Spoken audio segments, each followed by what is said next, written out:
कालिदास के बारे में एक बात तो मैं यह कहना चाहता हूँ कि चूंकि यहाँ सभी संस्कृत के विद्यार्थी और अध्यापक शोधकर्ता नहीं है, कि कालिदास ने पूरे भारतीय साहित्य का सिनारियो बदल दिया। इस पर मुझे कोई शक नहीं है कि कालिदास जैसे उतरते हैं साहित्य की क्षेत्र में, पूरी साहित्य की दुनिया बदल जाती है और जो कुछ उन्होंने किया वो सब नया उन्होंने कर दिया। उसके बाद पूरा साहित्य की जो धारा है कालिदास की तरफ देखती है। उसके बाद के संस्कृत के 2000 साल के कवियों में कोई भी ऐसा बड़ा कवि नहीं है जो कालिदास की तरफ ताक करके फिर मैं लिखता हूँ। ये मैं उदाहरण सहित बता सकता हूँ, लेकिन सरल ढंग से मैं ये कहूँगा। उनकी 7 रचनाएं जानी जाती हैं, उसमें से 2 छोटे काव्य हैं, लघु काव्य उनको कहते हैं, 3 नाटक हैं और 2 महाकाव्य हैं। सबसे पहली उनकी जो रचना है वो छोटा काव्य है, वो ऋतु संहार उसका नाम है। उसमें 6 ऋतुओं का वर्णन है। तो इसमें क्या नया हुआ? 6 ऋतु तो हम सभी जानते हैं, वसंत, वर्षा, ग्रीष्म, शरद, हेमंत और शिशिर। लेकिन कालिदास ने उसमें ये अद्भुत किया कि ऐसा कोई काव्य उनके पहले था ही नहीं।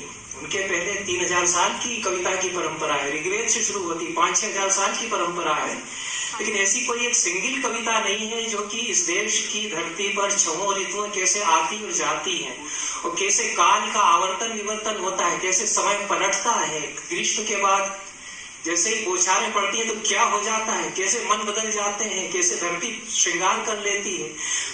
वर्षा के बाद जैसे शरद ऋतु आती है तो कैसे सज जाती है फूलों से, काश के फूलों से इस देश की धरती। हेमंत आता है, शिशिर आता है, क्या होता है।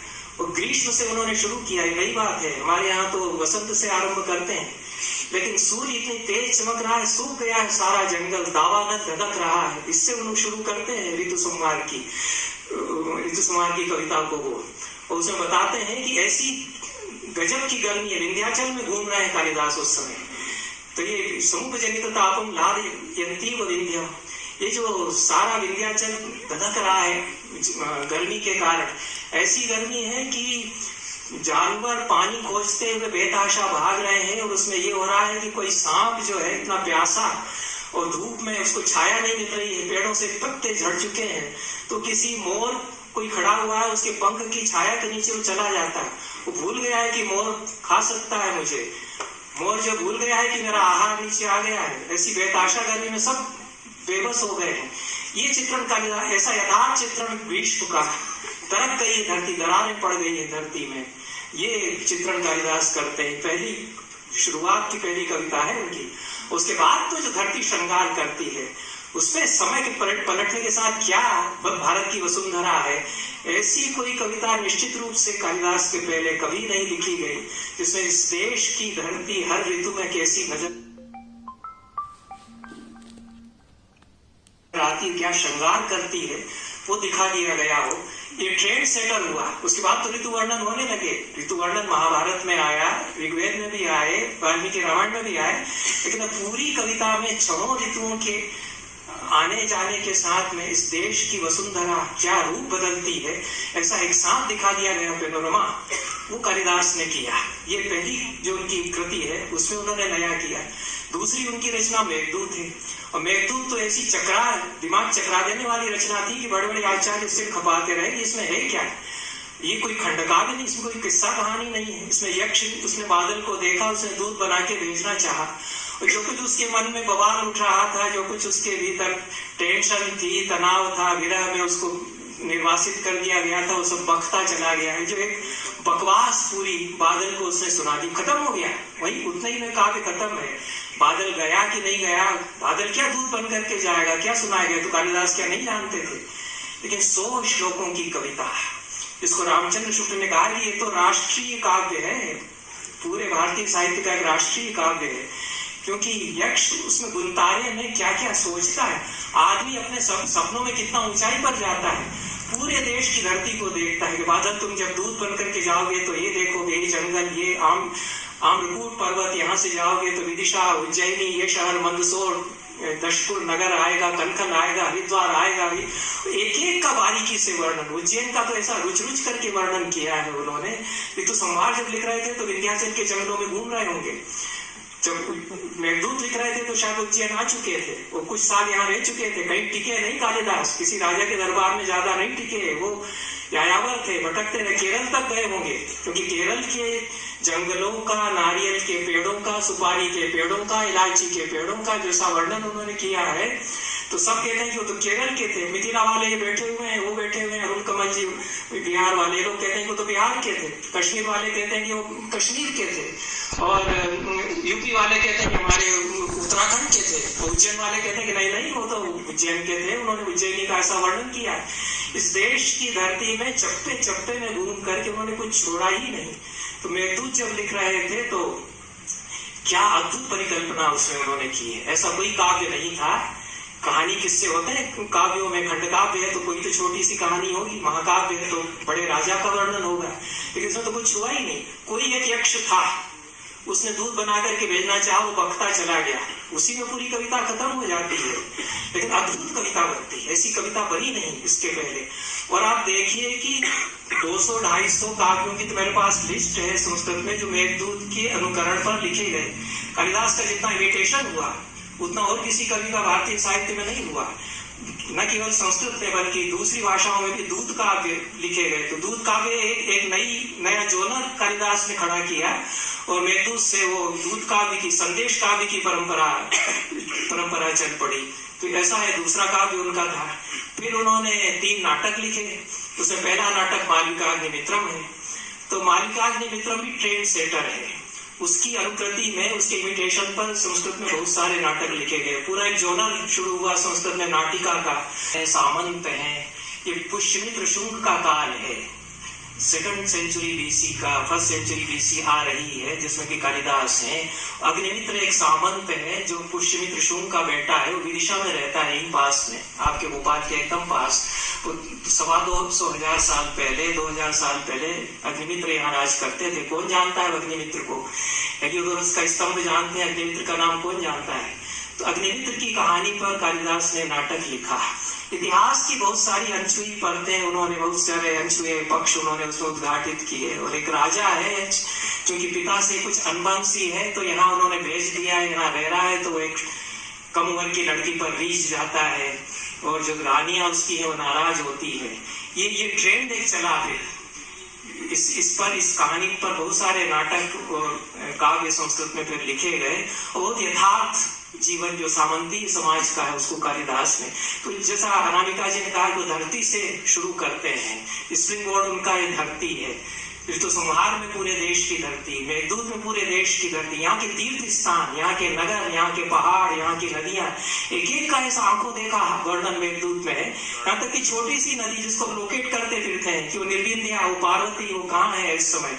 2000 साल पहले कालिदास ने जो देखी होंगी छोटी छोटी नदियां, उनको बहुत बारीकी से देख करके क्या बढ़िया वर्णन उनके करते हैं कि वो नायिका की तरह है, पीले पत्ते उस पर छा गए तो पीली पड़ गई है विरह में, ये सब कल्पनाएं करते हैं।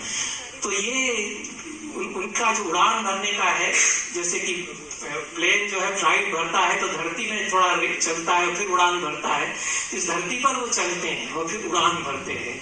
ये मालिकाग्निमित्रम उनकी पहली रचना है नाटक के क्षेत्र में। दूसरी नाट्य रचना उनकी विक्रमोर वशीयम है। उड़ान उनकी शुरू हो जाती है विक्रमोर वशीयम में, और वो अप्सरा से प्रेम की कहानी, जो कि पहाड़ की ऊंचाई पर कहीं रहती थी, उर्वशी, उसका प्रेम, उसमें जो कल्पनाओं की उड़ान है, इस धरती को छोड़ करके प्रेम की खोज, जो इस धरती में जो प्रेम कहीं गुम गया है, जो सामंती समाज में सारे उसकी कृत्रिम वातावरण में जो प्रेम नहीं मिल पा रहा है, उसकी खोज शुरू होती है कालिदास ने मालिकाग्निमित्रम के बाद विक्रमोर वशीयम में। और वो उर्वशी और पुरुरवा की प्रेम कहानी है विक्रमोर वशीयम।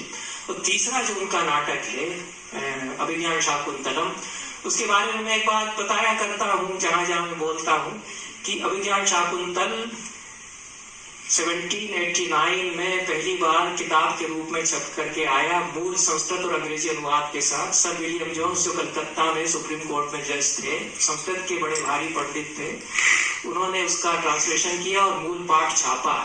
जिस तारीख को शाकुंतल किताब के रूप में छप के आया है अंग्रेजी अनुवाद के साथ, उस तारीख को दुनिया बदल गई।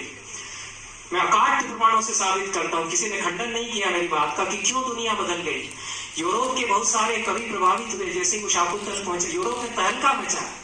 तो बहुत सारे लोगों के मैं कोटेशन आपके पेश कर सकता हूँ। गेटे ने तो कविता लिख दी, उसके अंग्रेजी अनुवाद का भी जर्मन अनुवाद पढ़ के गेटे ने जर्मन भाषा में बहुत बढ़िया कविता लिखी, जो 18वीं शताब्दी के सबसे बड़े कवि हैं दुनिया के उस समय। उन्होंने लिखा कि एक ही किताब है, यदि स्वर्ग से उतर कर के धरती का मिलन, स्वर्ग धरती का मिलन यदि देखना चाहते हो तो एक ही किताब है, वो शाकुंतल है कालिदास का। वसंत की सुषमा और ग्रीष्म के फलों की मिठास यदि देखना चाहते हो तो एक ही किताब है। जो कुछ भी मन को लुभाने वाला सुंदर है इस धरती पर, जो कुछ भी भव्य है उदात्त है इस धरती पर, उसको एक जगह देखना चाहते हो तो ये अभिज्ञान शाकुंतल नाटक कालिदास का। ये गोईठे, ये गेटे जिनको कहते हैं, उन्होंने उसका अंग्रेजी अनुवाद भी मिलता है, संस्कृत अनुवाद भी मिलता है। मैंने अपनी किताबों में संस्कृत अनुवाद उसका छापा है। तो ये तीसरा नाटक उनका था जिसमें वो स्वर्ग को उतार लाते हैं। जो धरती पर जो सारी विषमताएं हैं, शोषण है, विसंगतियां हैं, बेचैनी है, उससे उठ करके और एक ऊपर उड़ान भर करके प्रेम की तलाश, और फिर स्वर्ग कैसे उतरता है, जिस सौहार्द सौमनस्य और धैर्य के भाव की चर्चा अनामिका जी ने की है, उसकी खोज कालिदास इस तरह से करते हैं कि 5 रचनाएं उनकी इस तरह से हो जाती हैं, 2 महाकाव्य उनके बचते हैं। महाकाव्य है, ऐसा कोई महाकाव्य कालिदास के पहले नहीं था जो कि स्त्री प्रधान महाकाव्य हो। यही एकमात्र महाकाव्य अभी भी कदाचित है संस्कृत में, जिसमें कि हीरोइन ही पूरे उसमें छाई रहती, जो कुछ करती है पार्वती गौरी ही करती है, तपस्या वही करती है, संघर्ष वही करती है, शिव को तो आना पड़ता है उनके सामने उनकी परीक्षा लेने के लिए। तो ये एक फीमेल कैरेक्टर को फोकस में रख करके पूरा महाकाव्य, ये पहला महाकाव्य ऐसा लिखा गया जिसमें उन्होंने कह दिया, कितनी चुनौती देने वाली बात है कि धर्म के सामने जो रूढ़ मजहब है, जो कट्टरपंथी है, उनके सामने कैसी तीखी बातें कालिदास कर। मैंने तो वो उदाहरण दिए हैं। तो स्त्री कुमार स्त्रीशा व्रतम ही महितम सताम, कौन औरत है कौन आदमी, इस पर ध्यान नहीं देना चाहिए। आचरण से महान बनता है आदमी। ये लड़की है, तपस्या कर रही है, तो बड़े बड़े ऋषि उसके दर्शन करने आते हैं, इतनी बड़ी तपस्विनी वो हो गई है, और शंकर का आसन डोलता है उसकी तपस्या से, वो आते हैं। तो ये पूरा जो एक स्त्री के संघर्ष की कहानी है वो कुमार संभव में बुनते हैं कालिदास। और दूसरा जो रघुवंश महाकाव्य उनका है, तो ये भी ट्रेंड सेटर इसलिए है कि इसके कारण पूरे महाकाव्य के लक्षण को रिवाइज करना पड़ा। इसके पहले तक महाकाव्य के बारे में यह था कि एक नायक उसका होगा, रामायण में राम नायक है, और भी जो महाकाव्य है उनमें कोई एक क्षत्रिय कुल का महान राजा नायक होता है। लेकिन कालिदास के रघुवंश में कोई एक नायक है ही नहीं, पूरी का पूरा वंश उसके राजा है। वो दिलीप से शुरू करके दिलीप है, फिर रघु है, फिर अज है, फिर दशरथ है, फिर राम पर भी 3-4 सर्ग हैं, लेकिन राम के बाद तो वंश चलता रहता है।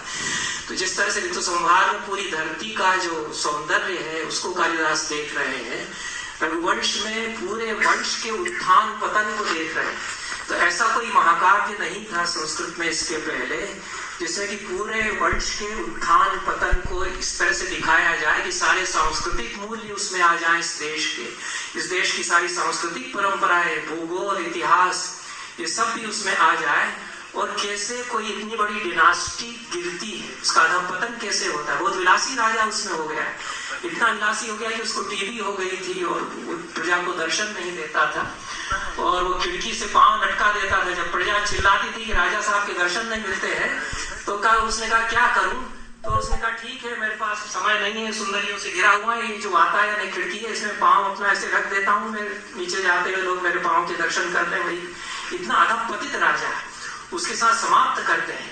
और फिर उसके अंतिम श्लोक में लिखते हैं कि मर गया टीबी से। राज को क्या वर्णन किया उसके टीबी में, क्या हालत उसकी थी। पहले भी सुंदरियों के कंधों पर हाथ रख करके ऐसे मस्ती में चलता था, अब इतना कमजोर हो गया कि चलते नहीं बनता है, तब भी सुंदरियों के कंधे पर हाथ रख करके खांसता हुआ धीरे धीरे चलता है। ये जो पतन की कहानी है उसको कैसे बेबाक उन्होंने उगाड़ा है।